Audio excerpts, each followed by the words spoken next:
Hello class, welcome to our video on section 8.3, Improper Integrals, day 1 of the lesson. So our first introduction into integration of integrals that we call improper.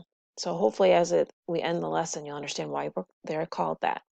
So we're going to start with a warm-up of problems we already know how to do. So we're going to start with the integral from 1 to 10 of 1 over x squared. So you should remember that if I were to do this problem, probably the best way would be to rewrite it as x to the negative 2. When I integrate x to the negative 2, I get negative x to the negative 1, or negative 1 over x, and I am going to evaluate that from 1 to 10. So when I do that, I end up with two values, negative 1 over 10 plus 1, and this gives me a value of 9/10. So part A has an answer of 9/10. All right, part B, very similar problem. The only thing that has changed is that the top bound is 100 instead of 10. So if I change this to be 100, then my first fraction becomes 100, and my answer is now 99 over 100. So similar answer to a similar problem. Okay, so hopefully you can see where this is going. Example C is the same problem, but with 1,000 as its bound. So I'm going to take my problem again. I'm going to change the top bound to be 1,000, which the integral is the same. I'm just getting a different numeric answer for the first part. So negative 1 over 1,000 gives me a new answer of 999 over 1,000. So now you can see that part D is a little bit different because the bound at the top is actually infinity. So we don't have two numeric values anymore, but a value of infinity as the top bound. So while I'm evaluating the integral the same way, I have this bound of infinity at the top here, which would realistically, or how you might think of writing it, you would put infinity in the denominator here. But we all know that you can't really evaluate something with infinity in it. However, you can do something that we have done in previous math classes, which is to think of that value of 1 over infinity representing the value of 0, because as infinity gets larger, you get larger and larger values in the denominator, the whole entire fraction approaches 0, which means the whole entire value is of 1. So hopefully, as I was saying that, you were thinking of a certain vocabulary word that we have learned in previous math classes, and that word is limit, which we will be using to evaluate these improper integrals. So here's our first definition that you'll fill in on your form. So we are looking at improper integrals that have infinite integration. So what that means is if you have a bound that is infinity at the top or a bound of negative infinity at the bottom, then you rewrite each of the integrals as a limit. So you replace the infinity with a letter, usually we use A or B, that we will then be approaching infinity or negative infinity when we evaluate that integral at that letter. So in this particular situation, the top bound is the problem bound of infinity. So we're replacing the top bound with a variable. I'm going to call it b here, and then we're going to take the limit of this thing after I evaluate it as b goes to infinity. And then the same thing occurs down here in part 2.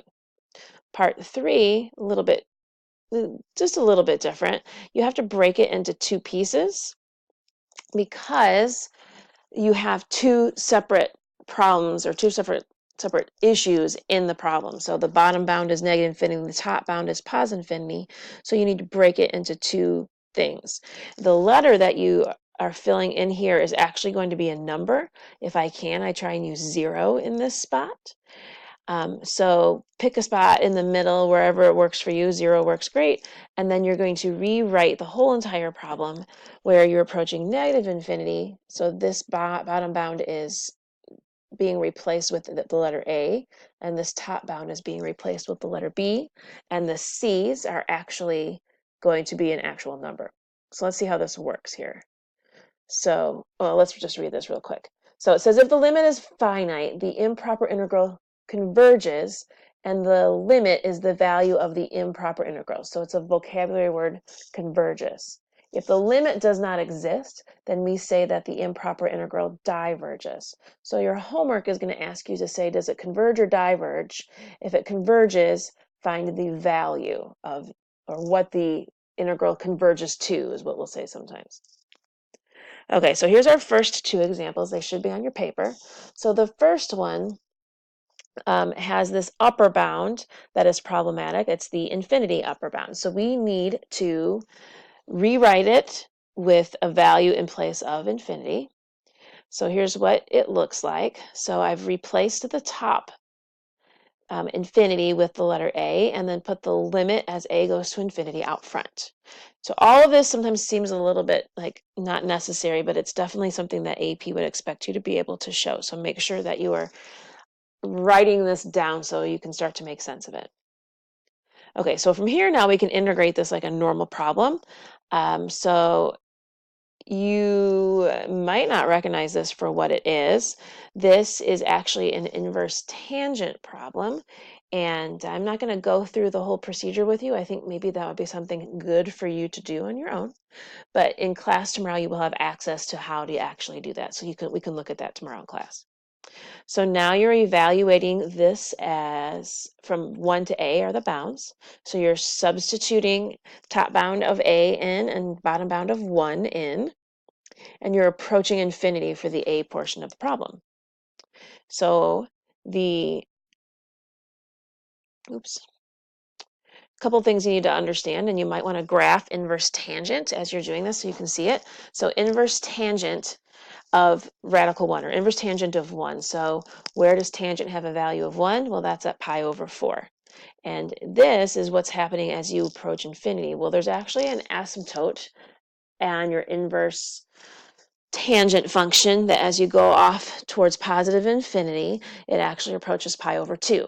So this part here, this inside the parentheses, is pi over 2 minus pi over 4, which is pi over 2. Pi over 4 times 2 is pi over 2. So maybe a kind of a leap in here that you might need to take a look at, but we are applying the limit at the end. Okay, so we're going to look at the next problem, and the next one actually has two infinities. One is negative, one that's positive, so we're going to have to break this up into an addition problem. So my first step, I didn't even put limits in it. I just rewrote it, separated it so it had some value in the middle. And notice I picked 0 again because that's, if I can, I want to pick 0 because that's an easy number to work with. So this is all I did in the first problem, first step, as I just rewrote it. Okay, so now I'm going to rewrite it again involving limits. So this part on the right-hand side is what we're looking at here. So I'm just dealing with this stuff here is now been rewritten as the limit as A goes to negative infinity from A to 0 of that function, plus limit as B goes to infinity from 0 to B of the same function. Okay, so hopefully, again, you recognize this for what this is. This one's actually easier, I think, for you to recognize. So that is also inverse tangent. Inverse tangent tends to appear quite a bit on these types of problems. So we're evaluating inverse tangent from A to 0, and then evaluating inverse tangent from 0 to B, and two different limits that we're approaching. Negative infinity for the first part and positive infinity for the second part. So here's what we get now. So we're substituting 0 and A in, and we're going to evaluate the limits. So as A goes to negative infinity, this actually has a asymptote at negative pi over 2. And this portion here, as you approach positive infinity, as I said before, is positive pi over 2. So I actually have a negative times a negative, so pi over 2 plus pi over 2 equals pi. Might be a good time if you need to pause the video and take some more notes on it, so that way you can get it all written down if necessary. Okay, next example.